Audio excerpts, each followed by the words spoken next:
కావాలి గిరిజన విలేకరులకు న్యాయం కావాలి కావాలి కావాలి గిరిజన విలేకరులకు న్యాయం కావాలి కావాలి కావాలి విలేకరుల గృహాలు ధ్వంసం చేసిన వారిపై చర్యలు తీసుకోవాలి విలేకరుల గృహాలు నేలమట్టం చేసిన వారిపై చర్యలు తీసుకోవాలి విలేకరుల గృహాలు నేలమట్టం చేసిన వారిపై చర్యలు తీసుకోవాలి విలేకరులకు న్యాయం చేయాలి చేయాలి చేయాలి విలేకరులకు న్యాయం చేయాలి చేయాలి చేయాలి విలేకరుల గృహాలు నేలమట్టం చేసిన వారిపై చర్యలు తీసుకోవాలి విలేకరుల గృహాలు నేలమట్టం చేసిన వారిపై చర్యలు తీసుకోవాలి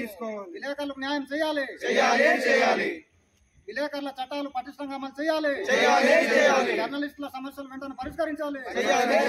జర్నలిస్టుల సమస్యలు పరిష్కరించాలి పరిష్కరించాలి పరిష్కరించాలి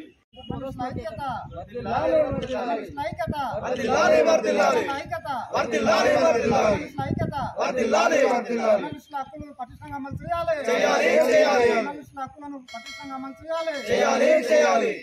విలేకరులకు న్యాయం చేయాలి చేయాలి చేయాలి విలేకరుల గృహం ధ్వంసం చేసిన వారిపై చర్యలు తీసుకోవాలి గృహం ధ్వంసం చేసిన వారిపై చర్యలు తీసుకోవాలి విలేకరులకు న్యాయం చేయాలి చేయాలి చేయాలి విలేకరులకు న్యాయం చేయాలి చేయాలి చేయాలి అందరికీ నమస్కారం. ఈరోజు అనగా అక్టోబర్ 2 గాంధీ జయంతి. ఈ సందర్భంగా గాంధీ విగ్రహం ఎదుట ముంచింగిపుట్టు ప్రెస్ క్లబ్ ఆధ్వర్యంలో నిరసన కార్యక్రమం చేయడం జరుగుతుంది. మరి ఏదైతే జర్నలిస్టుల సంక్షేమం అయితేనేమి వాటి అభివృద్ధికి కేంద్ర రాష్ట్రాలు పనిచేయాలని డిమాండ్ చేస్తూ, అలాగే మరి జర్నలిస్టులకు ఇళ్ల స్థలాలు అయితేనేమి మిగతా సమస్యలన్నీ కూడా పరిష్కారం దిశగా రాష్ట్ర ప్రభుత్వాలు కేంద్ర రాష్ట్ర ప్రభుత్వాలు కూడా పనిచేయాలని కోరుతా ఉన్నాం. మరి ఇదే సందర్భంలో ఇటీవల అనగా నిన్న 1వ తారీఖున పాడేరు గిరిజన విలేకరులకు కేటాయించినటువంటి లక్షిపల్లి పంచాయతీ పరిధిలోని కస్తూర్బా గాంధీ గురుకుల విద్యాలయం పక్కన ఏదైతే 10 మంది విలేకరులకు 52 సెంట్లు ఒక్కొక్కరికి 3 సెంట్లు స్థలాన్ని కేటాయించింది అప్పటి ప్రభుత్వం 2016లో. మరి అటువంటి కేటాయించిన స్థలాన్ని ఈరోజు కొంతమంది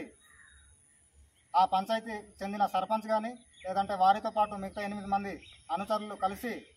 నిన్న ఆ యొక్క గృహాలు ధ్వంసం చేయడం జరిగింది. మరి ఏ ఉద్దేశంతో విలేకరులపై వారు నిర్మించుకున్నటువంటి గృహాలపై దాడులు చేయడం సరైన పద్ధతి కాదు. మరి కఠినంగా వాళ్ళకి మరి అధికారులు ప్రభుత్వం స్పందించి ఏదైతే నేలమట్టం చేసినటువంటి వారిపై ఉన్నారో వారికి ఖచ్చితంగా శిక్షించాలి. అలాగే నష్టపరిహారం 5 లక్షల రూపాయలు చెల్లించే విధంగా ప్రభుత్వం చొరవ తీసుకోవాలని, అలాగే భవిష్యత్తులో విలేకరులపై ఇటువంటి దాడులు అలాగే విలేకరుల గృహాలపై దాడులు చేయడం జరగకుండా ప్రభుత్వాలు చూసుకోవాల్సిన బాధ్యత ఉందని ఈ సందర్భంగా ముంచింగిపుట్టు ప్రెస్ క్లబ్ తరఫున మేము డిమాండ్ చేస్తూ ఉన్నాం. మరి ఇప్పటికైనా ఎవరైతే చట్టాన్ని చేతిలో తీసుకొని ఆ విలేకరుల కేటాయించినటువంటి స్థలాన్ని నిర్మించుకున్నటువంటి గృహాలని ఎవరైతే ధ్వంసం చేశారో వారిపై కఠిన చర్యలు తీసుకొని వారికి శిక్షించాలని ఈ సందర్భంగా ముంచింగిపుట్టు ప్రెస్ క్లబ్ తరఫున మేము డిమాండ్ చేస్తూ ఉన్నాం.